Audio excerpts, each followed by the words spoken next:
Hello नमस्कार साथियों। आज की क्लास में हम आरआरबी ग्रुप डी एग्ज़ाम 2025 के लिए साइंस के प्रीवियस ईयर क्वेश्चन देखेंगे, जिसके अंदर हम टॉप 50 क्वेश्चन देखने वाले हैं। और ये सभी क्वेश्चन प्रीवियस क्वेश्चन रहने वाले हैं जो रेलवे ग्रुप डी में पूछे गए हैं। तो आप लोगों के 50 में से कितना स्कोर होता है कमेंट बॉक्स में कमेंट करके ज़रूर बताना। तो शुरुआत करते हैं आज की क्लास की। किसी भी माध्यम में जैसे ही हम डैश बढ़ाते हैं ध्वनि की गति बढ़ जाती है। तो किसे बढ़ाने पर ध्वनि की गति बढ़ जाएगी? तो तापमान को बढ़ाने पर ध्वनि की गति बढ़ जाएगी। ऑप्शन ए इसका राइट आंसर है। अगला क्वेश्चन है, कार्य डैश का गुणनफल है। तो कार्य किसका गुणनफल है?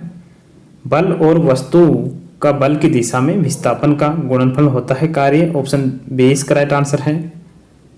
अगला क्वेश्चन है, औसत चाल और औसत वेग वस्तु की गति दर्शाता है।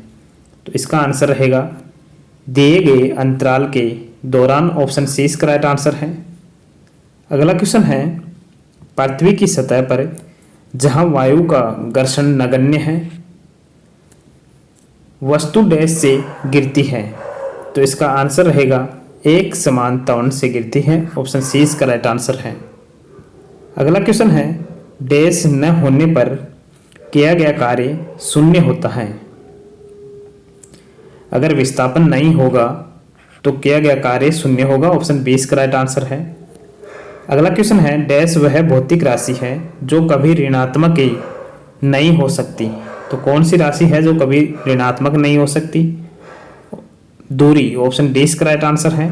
अगला क्वेश्चन है, एम द्रव्यमान की कोई वस्तु जो त्वरण ए से गतिशील है उस पर प्रयुक्त बल क्या होगा? तो इसका आंसर दीजिए। इसका आंसर रहेगा F बराबर होता है ma। तो ऑप्शन डी इसका राइट आंसर है। अगला क्वेश्चन है, वेग में परिवर्तन अपॉन लगने वाला समय कहलाता है। तो ये क्या कहलाता है? त्वरण कहलाता है। अगला क्वेश्चन है, इकाई समय में किसी वस्तु द्वारा तय की गई दूरी को कहा जाता है। तो इकाई समय में किसी वस्तु द्वारा तय की गई दूरी को क्या कहा जाता है? इसे औसत गति कहते हैं। ऑप्शन डी इसका राइट आंसर है। अगला क्वेश्चन है, समय के साथ किसी वस्तु का वेग दिखाने वाले ग्राफ को कहा जाता है। तो इसका राइट आंसर रहेगा वेग समय ग्राफ। ऑप्शन सी इसका राइट आंसर है। अगला क्वेश्चन है, चाल s दूरी d और समय t का सही संबंध है। तो इसका आंसर है s बराबर d upon t. Option C इसका राइट आंसर है। अगला क्वेश्चन है, किसी भी समय कार की डैश साल को इसके स्पीडो द्वारा मापा जाता है। तो स्पीडोमीटर के द्वारा क्या मापा जाता है? ताक्षणिक चाल। ऑप्शन बी इसका राइट आंसर है। अगला क्वेश्चन है, वेग समय ग्राफ पर रेखा का ढलान कहलाता है। तो इसका आंसर दीजिए। वेग समय ग्राफ पर रेखा का ढाल क्या कहलाता है? इसका आंसर बताइए। जिस भी क्वेश्चन को आपको आंसर आ रहा है कमेंट बॉक्स में कमेंट करके जरूर बताना। इसका आंसर रहेगा त्वरण। ऑप्शन सी इसका राइट आंसर है। अगला क्वेश्चन है, यदि कोई पिंड रूपांतरित गति में एक वक्र पथ पर गति करता है तो इस गति को कहते हैं। तो इसे क्या कहेंगे? वक्र रेखीय गति। ऑप्शन डी इसका राइट आंसर रहेगा। अगला क्वेश्चन है, तेज गति से आने वाली क्रिकेट गेंद को पकड़ते समय एक क्षेत्र रक्षक अपनी बाहों को पीछे की ओर क्यों करता है? क्योंकि वह लंबे समय तक कम बल का अनुभव करता है। ऑप्शन सी इसका राइट आंसर है।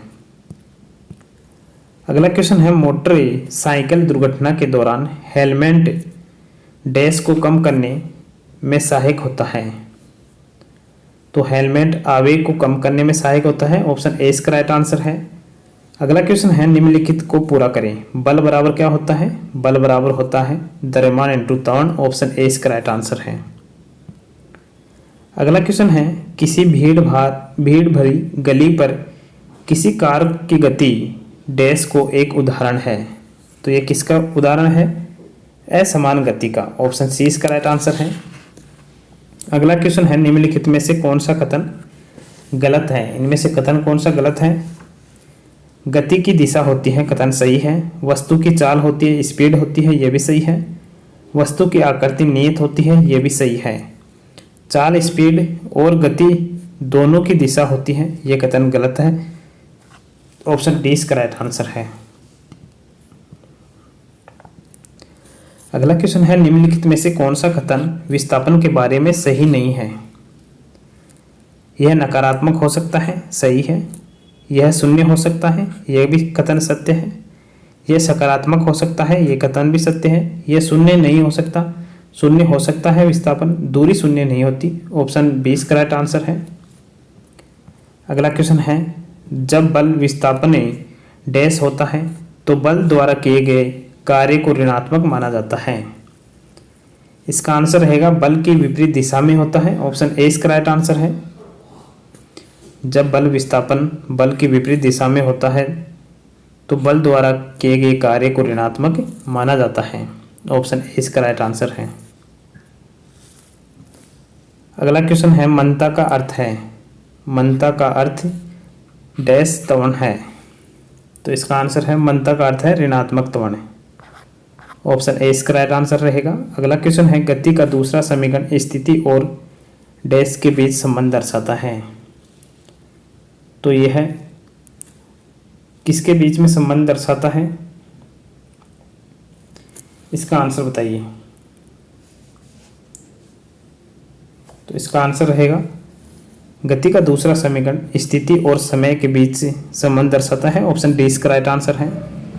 अगला क्वेश्चन है धनात्मक त्वरण का अर्थ है, तो धनात्मक त्वरण का अर्थ क्या होता है, वस्तु का वेग बढ़ जाता है। ऑप्शन ए इसका राइट आंसर है। अगला क्वेश्चन है ऊर्ध्वाधर रूप से फेंकी गई गेंद का वेग समय के साथ होता है, तो ऊपर की ओर धनात्मक होता है। ऑप्शन डी इसका राइट आंसर रहेगा।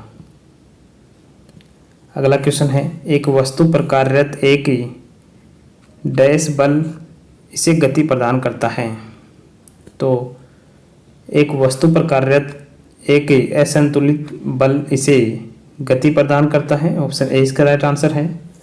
अगला क्वेश्चन है डैश प्रति इकाई समय में किसी वस्तु के वेग में परिवर्तन का माप त्वरण कहलाता है। ऑप्शन सी इसका राइट आंसर है।